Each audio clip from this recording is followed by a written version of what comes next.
Ja som svojho času prestal chodiť do mesta, do centra, práve preto, že je tu mŕte teraz a človek proste tak slalomuje a nepočuje ani slovenčinu, čo je v poriadku, že sú tu turisti a ruch a tak ďalej. Ale zrazu je to niečo aj pre deti, veď kopec ľudí s deťmi býva v starom meste a tak ďalej. A je tu niečo, čo má zmysel, je to zmysluplné, je to metodické, je to hravé, je to jednoducho pre deti.com.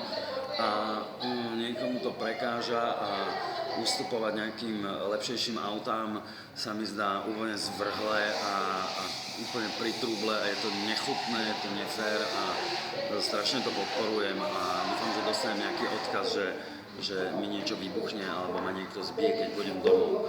Lebo títo zmrdi, čo to tu okupujú na tomto korze, to je strašné. No. Takže ťažko povedať, alebo respektíve vôbec sa nedá povedať, že by bol kontajner nejakou ryžou. To je môj odkaz tam tým. 40 rokov totality nás odnaučilo starať sa o verejné priestory a o verejné priestranstvo a ja sa teším, že sa to začína meniť. Teším sa, že v Bratislave sú ľudia, ktorí sa začínajú starať o rôzne projekty a vymýšľajú kreatívne spôsoby, ako oživiť toto šedivé mesto. A veľmi sa teším, že vznikol projekt ako Kontakt ihrisko, že prináša život do tohto mesta a o to viac ma mrzí, že ľudia, ktorí by malo na tom záležať, a to sú naši mestskí poslanci, že ukladajú polená pod nohy takýmto projektom. Takže myslím si, že by mali zvážiť svoje konanie, že by si mali rozmyslieť, či tento projekt podporia, pretože my za týmto projektom určite stojíme a nie sme sami.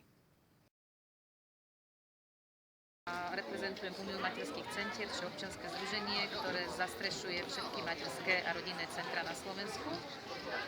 A okrem iných máme aj kampaň Vstupte s dieťaťom, v ktorom oceňujeme zariadenia, ktoré sú priateľské voči rodinám a deťom a zohľadňujú ich potreby. Predsa len ísť niekam napríklad do mesta s dieťaťom je trošku iné, ako si ísť sám, slobodný a bezdetný.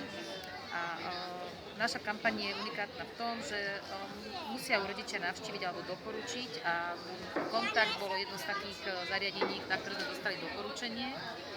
A trošku ma teda prekvapilo, zaujalo, že skôr ako sme ten certifikát stihli naozaj odovzdať, tak už nám došla správa, že takéto atraktívne miesto končí, zaujalo to aj veľké deti, aj menšie deti, tak mi sa to zdalo teda ako veľmi dobrá myšlienka takéhoto prenosného detského butika, nazvime to.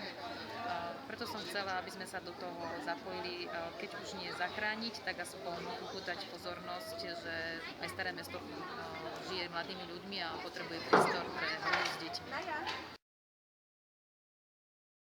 Mesto je šedé ako taká šedivá ceruza socialistická a zrazu nejaká farebná vec, ktorá sa ukáže na šedivom chodníku, je strašne zaujímavá a ľudia sa toho boja. Nechápem prečo.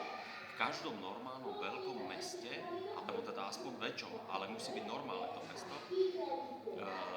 ľudia tvoria, ľudia sa medzi sebou stretávajú, ľudia majú kam dať deti a to je dôležité. A takáto vec, aj keď je to lodný kontajner kovový, je podľa mňa perfektná. Že tú šedivosť tak trošku zafarbíš.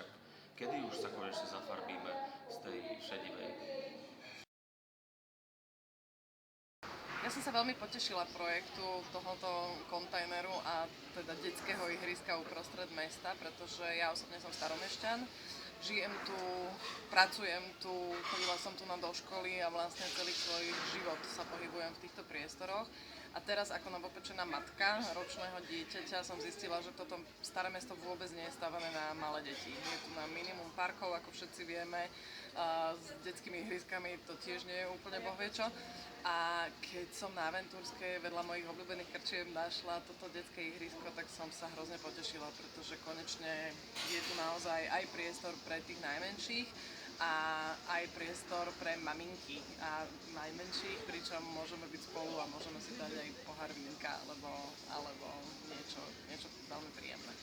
Takže ja veľmi podporujem toto a páči sa mi to, lebo je to nápadité, je to iné a myslím si, že je to nádherný kreatívny priestor.